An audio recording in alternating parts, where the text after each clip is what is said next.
Hello friends, welcome to Divya diaries.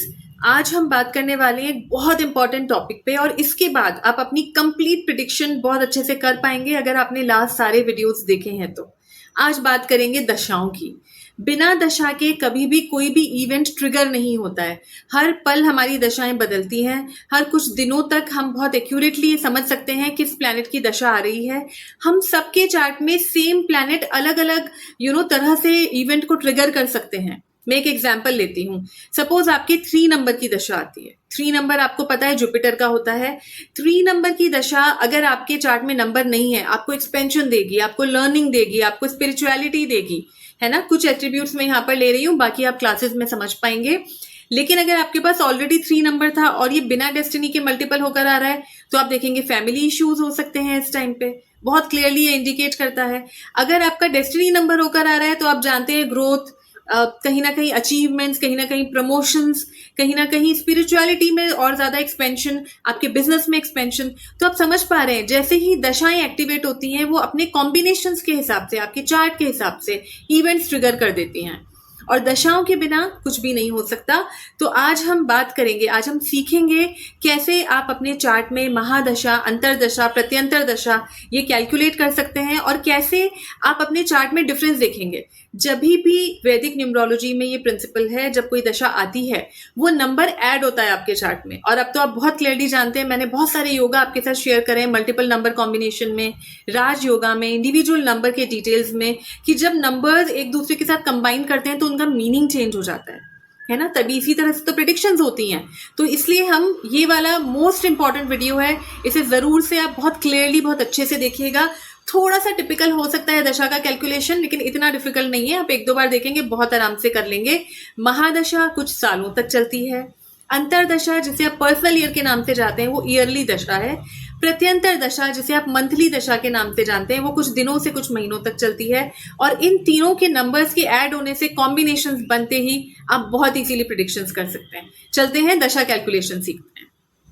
जब दशा calculation की हम बात करते हैं तो एक चीज़ ज़रूर अपने माइंड में बहुत क्लियर रखिए कि कोई भी इवेंट बिना दशाओं के एक्टिवेट नहीं होता।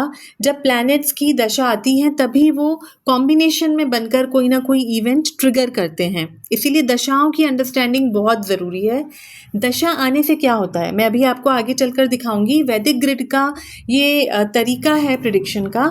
जब भी किसी नंबर की दशा, किसी प्लैनेट की दशा आती है, वो नंबर आपके ग्रिड में ऐड होता है और जब वो दशा जाती है वो नंबर वहाँ से हट जाता है। तो जैसे नंबर्स ऐड होते हैं, अलग अलग कॉम्बिनेशंस ऐड होते हैं, इसी तरह से आपके लाइफ में बहुत सारे इवेंट्स होते हैं और वो इवेंट्स होते हैं, हटते हैं, फिर कोई एक डिफरेंट नंबर बनता है, सेम नंबर के कई कॉम्बिनेशंस बनते हैं। ये तो आप समझ ही गए होंगे, लास्ट बहुत सारे योगाज मैंने आपके साथ में शेयर करे हैं।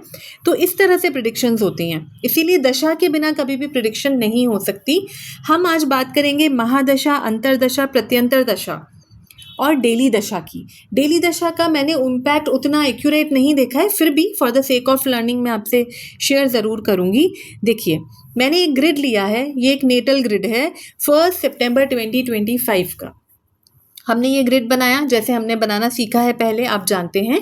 और इसमें डेस्टिनी और बेसिक नंबर आप देख सकते हैं रेड और ग्रीन कलर से। ये एक बेसिक ग्रिड बन गया हमारा। अब देखिए, मैंने एक सेकंड ग्रिड लिया जिसमें मैंने महादशा और अंतरदशा को कैलकुलेट किया। ये आप देख रहे हैं होंगे, लाइट ब्लू और ऑरेंज कलर से मार्क करी हुई है। 2 1 और ऐड हो गए हैं इसके अंदर, है ना। तो ये कैसे हमने कैलकुलेट करी वो हम आगे सीखेंगे, लेकिन मैं आपको अभी ये दिखा रही हूँ कि ग्रिड में जैसे जैसे दशाएं बदलती हैं नंबर्स कैसे ऐड होते हैं। अब सपोज इस ड्यूरेशन में मैंने एक ड्यूरेशन निकाला 9 अक्टूबर से लेकर 19 नवंबर तक। जब मैं जानना चाहती हूँ, है ना, 9 अक्टूबर 2025 से 19 नवंबर 2025 तक कि अब क्या होगा, अब कौन से इवेंट्स इनकी लाइफ में हो सकते हैं, तो अब ग्रे कलर से देख सकते हैं 4 नंबर ऐड हुआ है ना।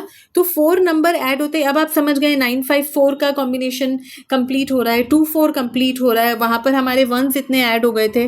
तो डेफिनेटली आपके माइंड में इमीडिएटली आ रहा होगा कि ये इवेंट्स अब इनके ट्रिगर होंगे इस ड्यूरेशन में।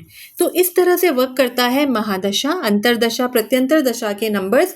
इसमें अगर आप डेली दशा भी ऐड कर देंगे वो नंबर भी ऐड हो जाएगा, फिर से एक कॉम्बिनेशन क्रिएट हो जाएगा और आप बहुत ईजिली प्रिडिक्शन कर पाएंगे। अब अपन समझते हैं कि कैसे कैलकुलेट करते हैं। ये जो नंबर्स हमने ऐड किए, महादशा, अंतरदशा, प्रत्यंतर दशा, ये कैलकुलेट कैसे हुए। देखिए, महादशा की कैलकुलेशन बहुत ही ईजी है। इसमें बिल्कुल मतलब आपको कोई कैलकुलेशन एज सच मैथमेटिकल करनी ही नहीं पड़ेगी। आप किसी का भी डेट ऑफ बर्थ उठाइए। फॉर एग्जांपल मैंने लिया 1 सितंबर 2025। यहाँ पे बेसिक नंबर क्या है, अब तो आपको पता है बेसिक और डेस्टिनी नंबर का कैलकुलेशन। बेसिक नंबर है 0 + 1 1। 1 किसका नंबर है, सन का। तो महादशा कहाँ से शुरू होगी, जैसे ये पर्सन बॉर्न हुआ वहाँ पर फर्स्ट महादशा इनकी एक्टिवेट होगी सन की, मतलब 1 नंबर की, और ये चलेगी 1 ईयर के लिए। कौन सी महादशा कितने साल चलती है वो मैं अभी आपको कुछ देर में बताने वाली हूँ। अभी ये समझिए कि कौन सी महादशा ऐड होगी। एग्जाम्पल 2 लेते हैं हम। किसी का डेट ऑफ बर्थ है 4 सितंबर 2025। अब आपको पता है बेसिक नंबर यहाँ पर कौन सा है, 4, और महादशा कौन सी शुरू होगी, 4 की शुरू होगी। From the time of birth 4 number की महादशा शुरू हो गई। कितने टाइम के लिए, 4 ईयर्स के लिए। महादशा को कैलकुलेट करने के लिए आपको सिर्फ क्या चाहिए, बेसिक नंबर। जो बेसिक नंबर आएगा, सपोज यहाँ पे 16 होता या 17 होता या 18 होता, तो हम ऐड करके सिंगल डिजिट पे ले आएंगे और उस ग्रह की, उस नंबर की महादशा एक्टिवेट हो जाएगी। आई एम श्योर अभी तक ये बिल्कुल आपको क्लियर हो गया होगा। अब हम देखते हैं कौन सी महादशा कितने वक्त तक चलती है। तो देखिए, 1 नंबर सन का है, ये आपको पता ही है। 2 मून का है, 3 जुपिटर का, 4 राहु का, 5 मर्क्यूरी का, 6 वीनस का, 7 केतु का, 8 सैटर्न का और 9 मार्स का, है ना। इन सभी को जिस सीक्वेंस में मैंने लिखा हुआ है उतने ही ईयर्स, आप देखिए ड्यूरेशन के नीचे, उतने ही ईयर्स इनकी महादशा चलती है। और क्या होगा जब 9 पे आ जाएंगे हम, तो वापस से 1 से शुरू कर देंगे। मतलब 45 ईयर्स का ये एक पूरा साइकिल है। इसी सीक्वेंस में महादशा चलेगी, 45 ईयर्स तक चलेगी और फिर रिपीट हो जाएगी। और ये बीच में कहीं से भी शुरू हो सकती है। जैसे हमने एग्जाम्पल 2 देखा था, जिसका बर्थ 4 सितंबर को हुआ था, उनकी महादशा 4 से शुरू हुई थी। तो 4 के बाद कौन सी आएगी, 4 ईयर्स चलेगी, फिर आएगी 5 की 5 ईयर्स के लिए, फिर 6 की 6 ईयर्स के लिए, 7 की 7 ईयर्स के लिए, 8 की 8 ईयर्स के लिए, 9 की 9 ईयर्स के लिए, और फिर वापस से हम जाएंगे 1 पे, 1 ईयर के लिए। इस तरह से ये साइकिल चलेगा। 45 ईयर्स का ये महादशा का साइकिल होता है। अब हम चलेंगे अंतरदशा की तरफ। अंतरदशा को आप बहुत कॉमनली पर्सनल ईयर के नाम से भी जानते हैं, मतलब 1 ईयर की दशा। महादशा आपने नोटिस करा होगा कई साल चलती है। पर्सनल ईयर या अंतरदशा 1 ईयर के लिए वैलिड होता है। और ये कौन से प्लैनेट से शुरू होगा, जिस प्लैनेट की आपकी महादशा चल रही होगी। फॉर एग्जाम्पल, अगर आपकी 4 की महादशा चल रही है तो वो 4 ईयर्स चलेगी, है ना। लेकिन अंतरदशा 1 ईयर चलेगी और 4 से शुरू होगी। ठीक है, ये क्लियर हो गया होगा आई एम श्योर। अगर आपको किसी पर्टिकुलर ईयर की अंतरदशा कैलकुलेट करनी है, आप देखना चाहते हैं कि उस ईयर की क्या होगी, तो यहाँ पर देखिए मैंने एक डेट ऑफ बर्थ लिया था 1 सितंबर 2025, जब हम महादशा कैलकुलेट कर रहे थे एग्जाम्पल 1 में। अगर मुझे उस पर्सन की 1 सितंबर 2026 की अंतरदशा कैलकुलेट करनी है, मतलब 1 ईयर के लिए पर्सनल ईयर नंबर क्या होगा, मुझे ये देखना है। बहुत सिंपल है, मैं क्या करूँगी, 1 सितंबर, क्योंकि 2026 का मुझे पता करना है, मैं 2025 जो बर्थ ईयर था उसको रिप्लेस कर दूँगी 2026 से। पहला काम मैंने ये किया। दूसरा काम मैं क्या करूँगी, अब मैं जाकर कैलेंडर में देखूँगी 1 सितंबर 2026 के दिन कौन सा डे था। तो उस दिन ट्यूसडे था। ट्यूसडे कौन से प्लैनेट के अंडर में आता है, हम सबको पता है मंगल मार्स के अंडर में, और मार्स का नंबर है 9। अब मुझे कुछ नहीं करना है, मुझे ये सब ऐड करना है। मुझे क्या क्या ऐड करना है, मुझे 1 सितंबर 2026 को ऐड करना है, क्योंकि मुझे 1 सितंबर 2026 ऑनवर्ड्स देखना था कि अंतरदशा कौन सी एक्टिवेट होगी, और मुझे उस डे के नंबर को एक्टिवेट करना है। यहाँ पर एक चीज़ का ध्यान रखें, सेंचुरी नंबर को हम नहीं लेंगे। सेंचुरी नंबर क्या होते हैं, जैसे 1980 है तो 19 सेंचुरी नंबर हो गया, 2018 है तो 20 सेंचुरी नंबर हो गया, तो वो हम नहीं लेंगे। तो आप अगर देखेंगे जो नीचे मैंने कैलकुलेशन किया है, वो मैंने किया है 01 + 09 + 26, यहाँ पे 20 नहीं लिया, +9 उस डे की, उस दिन की मैंने प्लैनेट का नंबर निकाल लिया, मेरे पास आया 9। मतलब 1 सितंबर 2026 से लेकर 1 ईयर तक इस पर्सन की 9 नंबर की अंतरदशा चलेगी। ठीक है, 1 ईयर के लिए वैलिड होती है। अंतरदशा का कैलकुलेशन थोड़ा सा ट्रिकी होता है, मैं समझती हूँ। एक और हम एग्जाम्पल देखते हैं, आपको क्लियर हो जाएगा। देखिए, हमने एक डेट ऑफ बर्थ लिया 6 जनवरी 2025। अब मुझे देखना है 6 जनवरी 2027 से लेकर 5 जनवरी 2028 तक इस पर्सन की अंतर्दशा कौन सी होगी, है ना। तो मैं क्या करूँगी, मैं 6 जनवरी 2027 को लूँगी, पहली चीज़। सेकंड, मैं 6 जनवरी 2027 के दिन कौन सा डे था, इस डेट पे कौन सा डे था, तो इस दिन वेंसडे था। सपोज वेंसडे किसके अंडर में आता है, बुधवार हमें पता है मरकरी के अंदर में, मरकरी का नंबर है 5। अब हम सेंचुरी नंबर हटा के इन सबको ऐड कर देंगे, सिंपल, हमने दो चीज़ें करी, इन दोनों को ऐड कर देंगे। 06 + 01 + 27 + 5 हमारे पास आया सिंगल डिजिट में 3। तो ये जो 3 है ये पर्सनल ईयर हुआ, मतलब 6 जनवरी 2027 से लेकर 5 जनवरी 2028 तक इस पर्सन की 3 की अंतर्दशा चलेगी।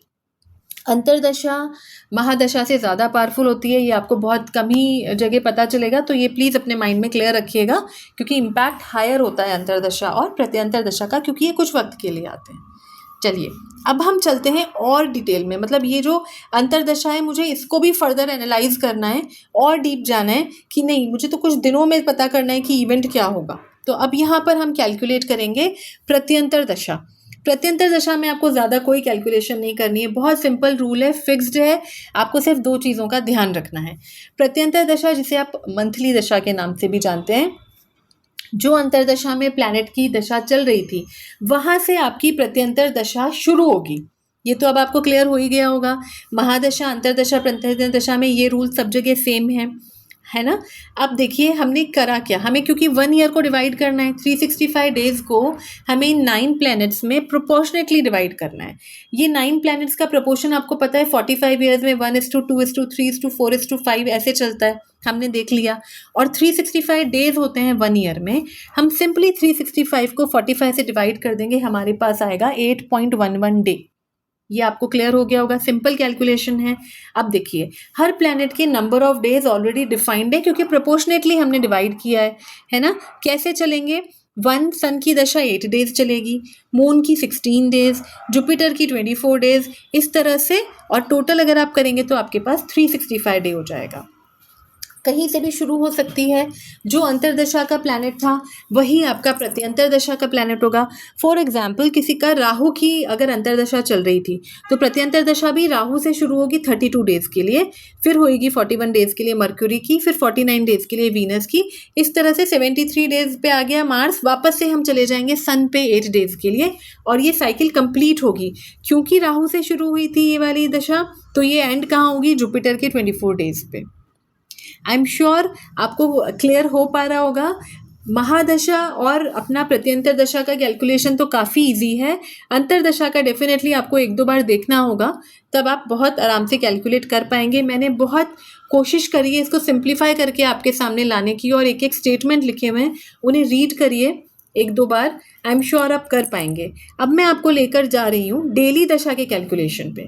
डेली दशा का हमारा यूज़ कहाँ पर आता है, कोई क्रिकेट मैच हो रहा है, कोई इंटरव्यू के लिए आप अपेयर हो रहे हैं और आप देखना चाहते हैं कि आज की दशा से क्या ट्रिगर हो रहे हैं इवेंट्स मेरी लाइफ में, ये भी कैलकुलेशन बहुत ईजी है। प्रत्यंतर दशा का नंबर उठाइए जो दशा अभी चल रही है, और उसमें आज के डे का नंबर ऐड कर दीजिए। फॉर एग्जाम्पल अगर आपकी 5 नंबर की प्रत्यंतर दशा चल रही है और आज के डे का नंबर है 2, दोनों को ऐड करिए आपको मिलेगा 7, मतलब आज केतु 7 रिसर्च का नंबर है। तो अगर किसी का वाइवा होने वाला है या रिसर्च रिलेटेड कोई वर्क होने वाला है, वो डेफिनेटली बहुत सक्सेसफुल होगा। इस तरह से इसकी प्रिडिक्शन दी जाती है।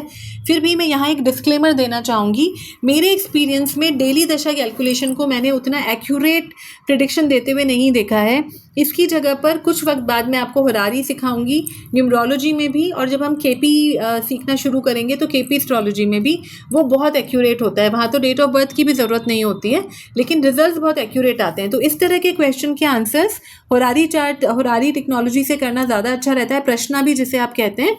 पर for the sake of learning मैंने आपको ये भी बता दिया है, इसको प्लीज़ हैंड्स ऑन एक्सपीरियंस ज़रूर करिएगा। अगर आप ये सोच रहे हैं कि सॉफ्टवेयर में इजीली ये सब कुछ मिल जाता है, बिल्कुल मिल जाता है, आप सही कह रहे हैं, पर मैंने सॉफ्टवेयर्स को भी अक्सर फॉल्ट करते हुए देखा है। तो अगर ये कैलकुलेशन आपको आती होंगी तो कभी भी आपकी प्रिडिक्शन रॉन्ग नहीं होगी, बिकॉज सॉफ्टवेयर में वो चीज़ नहीं थी।